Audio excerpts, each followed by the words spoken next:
Estamos muy cerca de tener conocimiento suficiente para comenzar a programar sonidos. El último concepto que quiero explicar antes de lanzarnos a hacer procesos de síntesis es el de loops.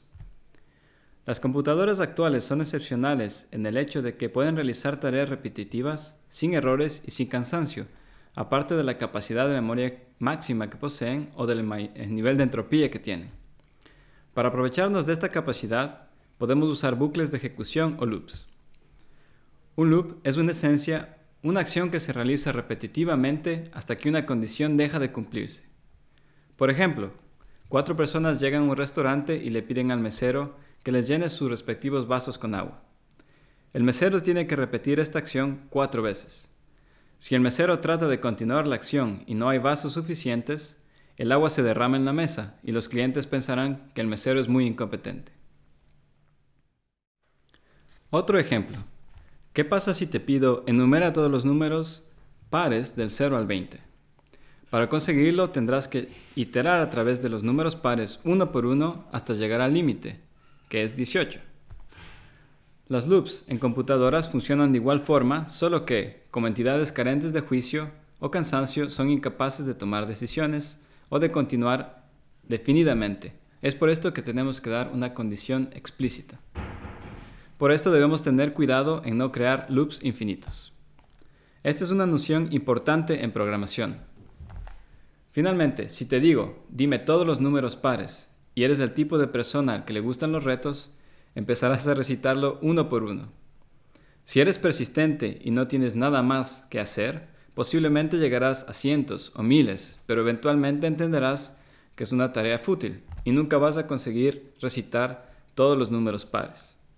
Las computadoras no poseen esta capacidad de juicio y van a tratar de continuar hasta el punto en el que agotan su memoria y llegan a colapsar.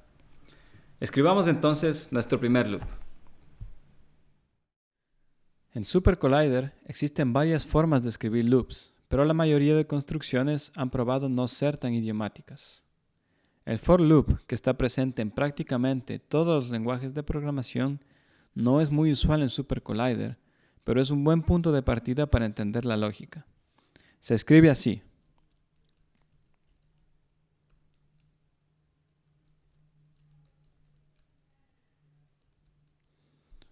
Esto se traduce como, empezando desde 0 y terminando en 9, cuenta ascendentemente e imprime all en la consola cada vez.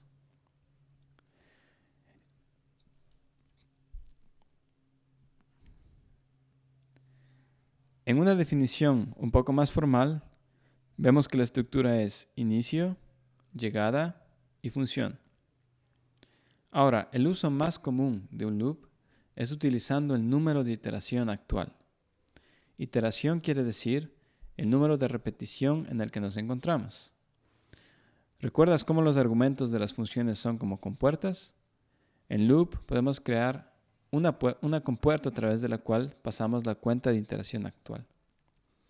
Si escribimos lo siguiente, argumento i, y luego imprimimos ese argumento, vemos que tenemos los números del 0 al 9. El argumento i pasa automáticamente el número de cuenta actual. Por tanto, cuando le pedimos que imprima en la consola i, tenemos dicha cuenta. El nombre de este argumento no es nada especial, puede ser cualquier cosa. Por ejemplo, llamémoslo num. Vamos a tener el mismo resultado. Sin embargo, por tradición se le llama i, ya que representa la palabra iteración. Dije antes que existen varias formas de crear loops. Otra forma aún más inusual en Super Collider es usando un loop condicional, llamado while loop. Lo presento a modo ilustrativo, pero no vamos a explicar a fondo cómo funciona por ahora. Si lo ejecutamos, tenemos exactamente el mismo resultado. Finalmente, vamos ahora a enfocarnos en la forma más idiomática de escribir loops en Super Collider. Esta forma tiene además comportamientos especiales porque es un método de la clase collection, que es la superclase de array, que ya hemos visto. Este método se escribe de esta manera.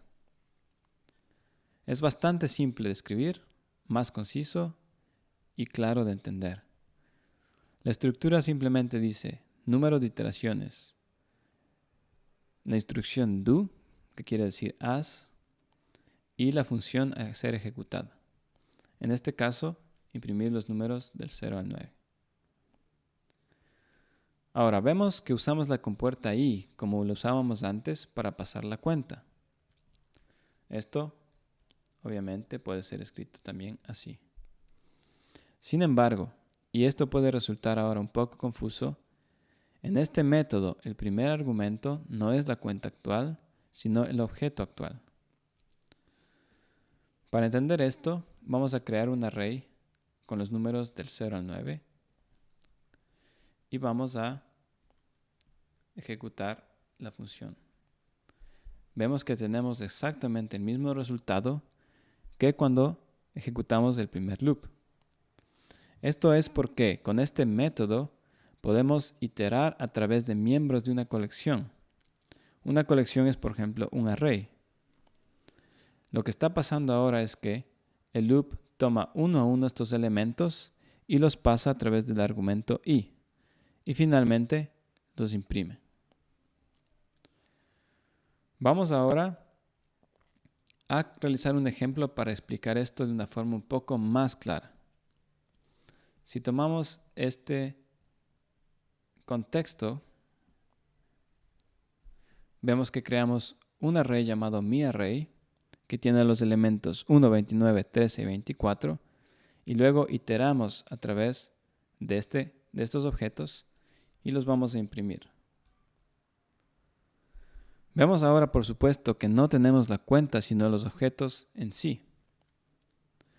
Espero que con esto quede un poco más claro lo que quería decir al principio. Ahora, como loops tienen una funcionalidad que depende de saber la cuenta actual, este método tiene una forma especial de acceder a la cuenta. Eso se realiza con un segundo argumento. Si ahora añado este argumento a nuestro loop y a nuestra función, vemos que tengo intercalados la cuenta actual, que es i, con el objeto en sí. Ahora está imprimiendo el objeto primero y luego la cuenta. El objeto 1, cuenta 0. El objeto 29, cuenta 1. El objeto 13, cuenta 2. Y el objeto 24, cuenta 3. Vamos a escribirlo de una forma un poco más clara. Es exactamente el mismo array, solo que tiene una sintaxis diferente. Vemos que primero ahora imprimimos el objeto y luego la cuenta. ¿Qué pasa si invertimos estos? Y ahora imprimimos. Ahora tenemos la cuenta al principio y el objeto después. Esta cuenta, si recuerdas lo que eran arrays, se refiere al número de índice en el que nos encontramos. Vamos a utilizar una función que escribimos en la lección 4. Esta función es una que divide cualquier número para 2 y lo multiplica por pi. Vamos a definir un array sobre el cual iterar. Evaluamos nuestra función, evaluamos nuestro array y ahora vamos a diseñar nuestro loop sobre el cual vamos a operar.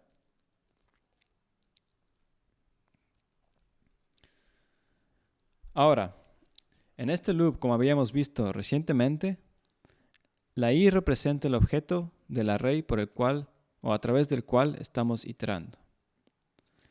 Sabiendo eso, vamos a utilizar nuestra función. Vamos a ejecutar el método value para ejecutar un valor cualquiera y vamos a pasarle i, que es el objeto del array sobre el cual estamos iterando. Por tanto, en cada repetición lo que hará este loop será 1 y ejecutar la función que acabamos de definir para ese valor. Luego 20, luego 500 y luego 1000. Finalmente vamos a imprimir en la consola el resultado. Y lo que vemos es efectivamente la operación deseada. Con esta técnica tenemos otra conveniencia. Podemos generar un array mediante el uso de un método que funciona de forma similar. Escribamos lo siguiente.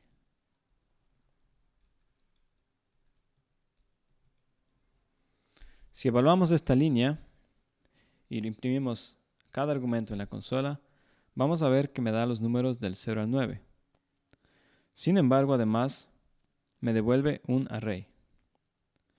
Lo que está pasando en realidad es que este loop está iterando del 0 al 9, pero además recoge todos los elementos en un nuevo array.